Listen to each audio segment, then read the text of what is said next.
ताज्या बातम्यांसाठी महानकरेला सबस्क्राइब करा आणि बेल आयकॉनला क्लिक करा। इचलकरंजी भूमिपुत्रांना त्रास, गोंधळी गल्लीतील धुमाळ कुटुंब अस्वस्थ, आयुक्त प्रांत अधिकाऱ्यांकडे मागितली दाद। पैशाच्या जोरावर भूमिपुत्रांच्या मालमत्ता घशात घालण्याचा प्रकार इचलकरंजीत नवीन नाही। एकदा मालमत्ता ताब्यात आली की आसपासच्या भूमिपुत्रांना त्रास देण्याचे प्रकार घडत आहेत। असाच अनुभव गोंधळी गल्लीत मूळ भूमिपुत्र असलेल्या धुमाळ कुटुंबियांना येत आहे।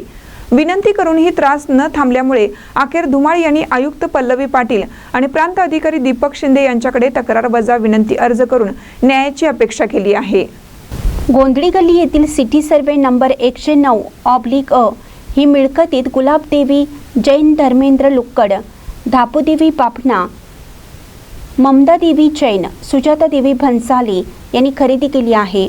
या मिळकतीलगत धनाजी व बाळकृष्ण धुमाळ यांचं साधं घर आहे। या ठिकाणी ते कायमपणे वास्तव्यास आहेत। सध्या सिटी सर्वे नंबर 109/अ या मिळकतीत बांधकाम सुरू केलं आहे। यासाठी महापालिकेने दिलेल्या बांधकाम परवान्याचे नियम धाब्यावर बसवत बेकायदेशीर खोदकाम केलं आहे। या खोदकामामुळे शेजारील घरांच्या भिंतींना धोका निर्माण झालेला आहे, अशी तक्रार धुमाळ यांची आहे। या संदर्भात बांधकाम करणाऱ्यांना वारंवार विनंती करूनही त्यांनी खोदकाम सुरू केलं आहे। त्यामुळे न्याय मिळावा यासाठी आयुक्त आणि प्रांत अधिकारी यांना निवेदन दिल्याचे धुमाळ यांनी सांगितलं।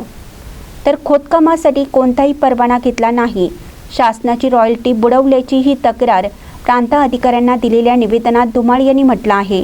आता पाहावं लागेल आयुक्त आणि प्रांत अधिकारी काय ॲक्शन घेतात आणि भूमिपुत्रांना न्याय मिळतो का। महानकरी न्यूजसाठी संतोष पाटील, इचलकरंजी।